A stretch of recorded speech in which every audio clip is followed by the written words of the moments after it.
On continue avec notre revisionnage de Stranger Things. Les 2 épisodes sont disponibles sur ma chaîne. Bienvenue sur Séance Rattrapage. Aujourd'hui, on parle de la saison 3 de Stranger Things avant la saison 5.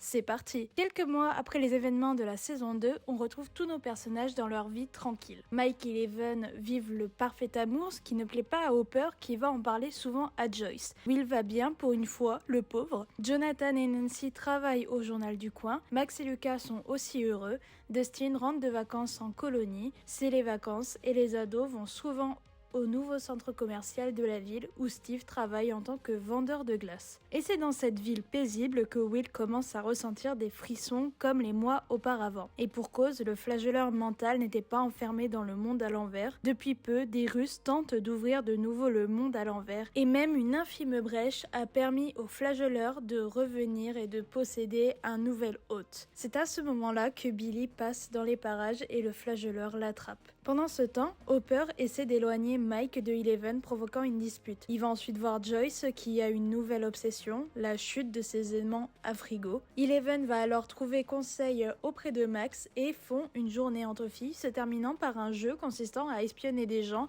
avec les pouvoirs psychiques de Eleven. C'est pendant ce jeu qu'Eleven se rend compte que Billy est bizarre. De leur côté, Lucas et Mike se rendent compte que Will a un souci. Les 5 amis se réunissent alors et font le lien entre Billy et le flagelleur. Mais où est Dustin, vous allez me dire? Eh bien, il passe tout son temps avec Steve, car il a intercepté des communications russes avec sa radio amateur en voulant discuter avec sa nouvelle petite amie. Il pensait que Steve pouvait décrypter cela, mais au final, c'est Robin, la collègue de Steve, qui y arrive. Ce mystère les rend dingues et l'arrivée de colis mystère au centre commercial intensifie cela, mais il faut pouvoir accéder au sous-sol. C'est avec l'aide d'Erika, la petite sœur de Lucas, qu'ils vont y arriver. Découvrir une substance verte dans les colis, découvrir une machine essayant d'ouvrir le monde à l'envers et se faire attraper par les Russes. Mais pendant ce temps, il y a Jonathan et Nancy qui vont être témoins de choses étranges avec les rats de la ville, mais aussi une vieille dame qu'ils étaient partis interviewer plus tôt. Et Nancy fait directement le lien avec Will.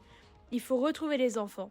Oui, aucun adulte n'est avec eux car Joyce a embarqué Hopper dans sa manie des aimants, ce qui les a amenés à aller voir au labo, se faire agresser par un homme en moto retrouvé en interrogeant violemment le maire.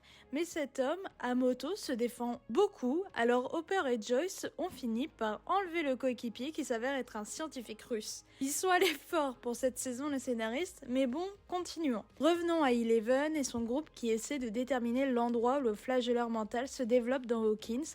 On y découvre l'enfance brisée de Billy. Steve et Robin se sont fait attraper par les Russes en portant secours à Dustin et Erika qui se sont échappés et établissent un plan pour les secourir. Steve et Robin se font donc interroger, mais les Russes ne croient pas leur histoire et décident de les droguer. C'est à ce moment-là que Dustin et Erika leur portent secours, mais c'est trop tard, ils sont totalement stone. Hopper et Joyce décident d'amener leur prisonnier à Murray qui peut communiquer en russe. Ils apprennent alors que le monde à l'envers est en train d'être ouvert. Alexei, leur prisonnier, leur explique alors tout le processus pour détruire la machine des Russes. Il se lie d'amitié avec Murray, mais se fait tuer par un agent russe. Les adultes endeuillés se dirigent donc vers Starcourt, le centre commercial. Pendant ce temps, à Starcourt, Dustin et Erika surveillent Steve et Robin drogués et essaient de trouver une sortie, mais ils sont encerclés par des Russes. C'est au même moment que Eleven et sa bande viennent les défendre. Dustin leur avait indiqué plus tôt au talkie-walkie où ils étaient. Soudain, Eleven tombe à terre. Elle s'était fait attraper par le flagelleur, puis libérée par ses amis, mais le flagelleur avait laissé une partie de lui dans sa jambe.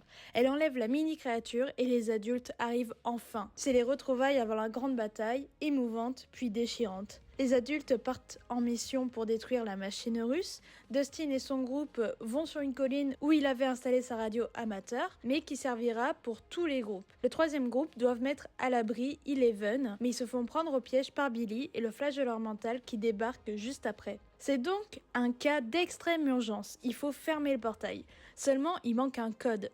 La constante de Planck. Et c'est Suzy, la petite amie de Dustin, qui va leur donner à distance après avoir poussé la chansonnette. Joyce et Hopper sont enfin prêts à faire exploser la machine, mais un Russe débarque et se bat contre Hopper qui le propulse dans la machine et le tue. Seulement, ce choc avec la machine provoque de géants faisceaux électriques empêchant Hopper de rejoindre Joyce dans la salle de contrôle. Il se sacrifie donc pour que Joyce fasse exploser la machine, provoquant également la mort du flagelleur mental qui vient de tuer Billy sous les yeux de Max. 3 mois plus tard, Les Wheeler et Eleven, désormais accueillis par la famille, font leurs bagages pour déménager Dawkins. Eleven trouve une lettre d'Hopper très émouvante et tout le monde fait ses adieux à leurs amis. C'est alors qu'une scène post-générique se lance, montrant des Russes possédant un Démogorgon et laissant présager que Hopper est toujours en vie et prisonnier. Merci d'avoir regardé ce 3e résumé de Stranger Things. On se retrouve très vite pour le dernier épisode qui va parler de la saison 4. Abonnez-vous, likez, partagez et commentez la vidéo, ça aide énormément la chaîne. On se retrouve très vite. Salut!